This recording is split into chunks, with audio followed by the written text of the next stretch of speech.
Merci beaucoup, Monsieur le Président. Et c'est vraiment un honneur pour moi de pouvoir me lever aujourd'hui pour m'exprimer sur le projet de loi C-23.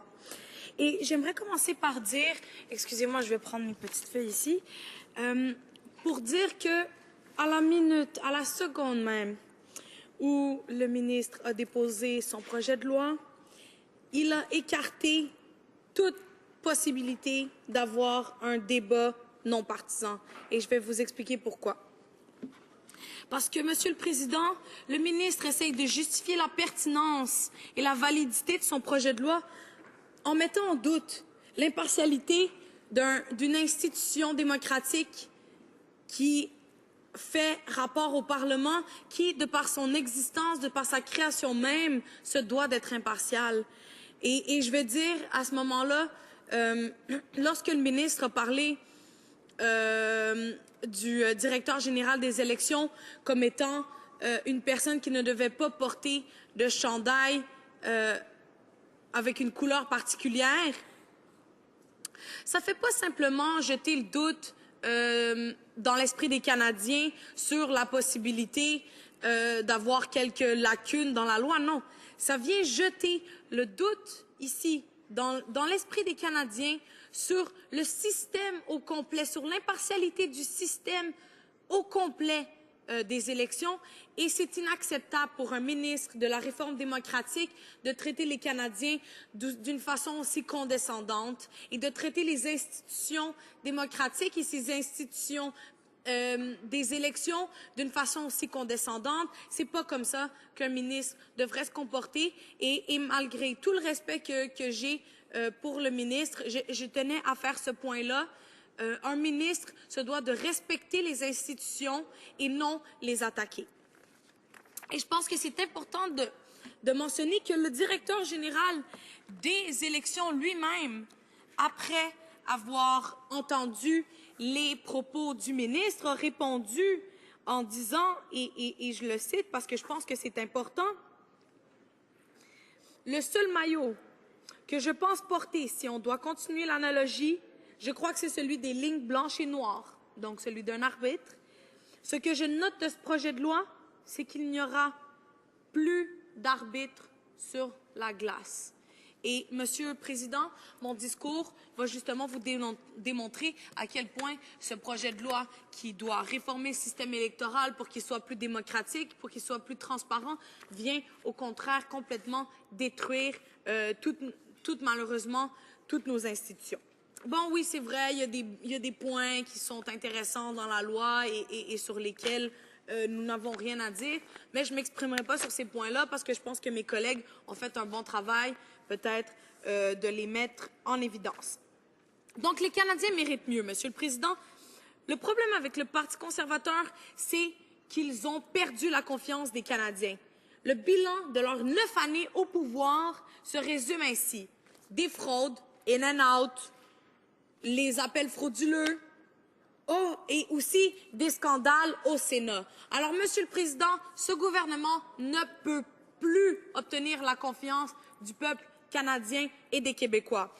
Nous avons ici un projet de loi qui nous indique encore une fois que les conservateurs n'ont en aucun cas l'intention d'améliorer notre système démocratique et d'améliorer la transparence de nos institutions. Et en tant qu'opposition officielle, c'est notre devoir de pointer les lacunes de la loi des conservateurs. Et le ministre peut bien nous sortir toutes les statistiques qu'il veut. C'était son rôle de consulter les partis d'opposition, de consulter le directeur général des élections. Alors, Statistique Canada ne viendra pas lui permettre de se cacher et de se défaire de ses responsabilités, Monsieur le Président. Alors, j'aimerais vous rappeler aussi, il y a eu un changement dans le cabinet. Ça fait 2 ans qu'on attend ce projet de loi-là. 2 ans.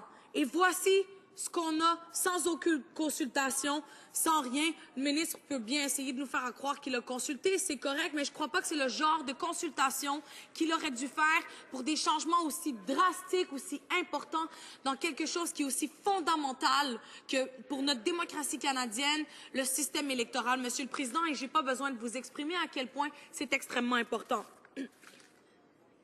En 2015, j'espère et je sais que les citoyens canadiens et québécois pourront voter pour le changement et pourront tasser ce gouvernement qui est usé par la fraude, par les scandales, Monsieur le Président.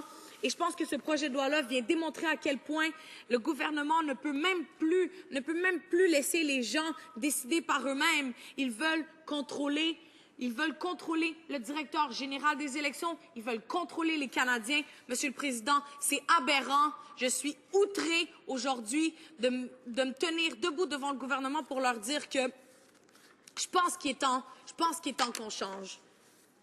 Cependant, malheureusement, le gouvernement décide encore une fois de ne pas permettre aux Canadiens de décider par eux-mêmes. Et le ministre de la Réforme démocratique, par exemple, nous dit que les jeunes ne votent pas. Oui, c'est vrai, les jeunes ne votent pas. Et nous sort des statistiques pour nous expliquer que dans les dernières années, les jeunes ne votent de moins en moins. Alors pourquoi empêcher une institution démocratique reconnue par tous les Canadiens et les Canadiennes de faire la promotion du droit de vote? Monsieur le Président, comme j'ai dit, aucune statistique du ministre, aucune statistique peut justifier cette mesure. Ce n'est que baliverne et ce n'est que mensonge, car le rôle fondamental d'Élections Canada et de cette institution est d'encourager les gens à aller voter et de promouvoir le droit de vote. Deuxièmement, Monsieur le Président, pourquoi retirer à Élections Canada son pouvoir d'enquête? Pourquoi, Monsieur le Président? Parce que les conservateurs ne sont pas contents des décisions et des enquêtes qu'Élections Canada a fait à leur sujet. Et c'est aussi simple que ça. Ils pourront essayer de dire que malheureusement, mon discours manquait de faits, manquait de statistiques. Monsieur le Canada, il n'y a pas de faits, il n'y a pas de statistiques pour justifier ce projet de loi-là et cette réforme au système électoral-là. Et je sais, parce que malheureusement, les seules attaques que mes collègues me font toujours à chaque fois que je me lève, c'est d'être beaucoup trop partisane et c'est de n'avoir aucun fait concret dans mon discours. Monsieur le Président, c'est les seules attaques qu'ils me trouvent à faire parce qu'il n'y a aucun fait, aucune statistique qui justifie enlever le pouvoir d'enquête au commissaire d'Élections Canada. Et peu importe ce qu'ils pourront nous dire, il n'y a aucune justification à faire en sorte que maintenant, le commissaire des Élections Canada ne sera plus sous la direction d'une institution démocratique indépendante, mais plutôt sous l'effigie du procureur général du Canada, Monsieur le Président. Et on sait bien, et c'est normal, le procureur général du Canada est nommé par le gouvernement, c'est une prérogative royale du gouvernement, c'est correct, mais alors pourquoi faire en sorte qu'une commission d'enquête qui était impartiale et qui devait rendre compte au Parlement de façon transparente et démocratique, maintenant devra rendre compte à une institution, le procureur général du Canada, qui est nommé par un gouvernement. Alors, qu'est-ce qui justifie cette décision-là, à part une justification idéologique et complètement partisane? On sait depuis longtemps, le gouvernement aime bien copier les tactiques sournoises du Parti républicain des États-Unis.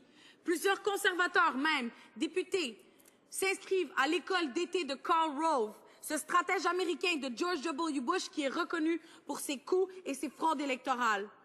Alors, il serait peut-être temps de lâcher l'idéologie Rovienne qui a mis au monde les Pierre Poutine de ce monde. Et en plus, je me lancerai, pas dans les analogies du couleur de chandail, cependant que le ministre de la Réforme démocratique essaie de nous faire croire qu'il voit des complots partout. Il faut commencer par regarder du côté du bureau du PMO, parce que les complots, c'est de là qu'ils viennent, Monsieur le Président. Alors, ici, on sait très bien que, un instant, Monsieur le Président, Richard Mosley de la Cour fédérale du Canada a dit que frapper l'intégrité du processus électoral en tentant de dissuader les électeurs de voter, merci Monsieur le Président, pour leur candidat préféré, c'est une forme de suppression de vote. Alors, les conservateurs pourront bien essayer de me crier des noms ou me dire que j'ai aucun fait. C'est faux. C'est ce qu'ils sont en train de faire, Monsieur le Président. Alors, j'aimerais simplement dire et simplement demander aux Canadiens de nous écouter, qui nous écoutent aujourd'hui, de comprendre à quel point cette loi n'est qu'une loi pour avantager les conservateurs. C'est une loi partisane. Alors, peu importe les statistiques qui vont pouvoir nous sortir de Statistique Canada, en aucun cas, ces statistiques ne viennent justifier la destruction d'une institution démocratique et transparente. Merci, Monsieur le Président. Questions and comments. Questions et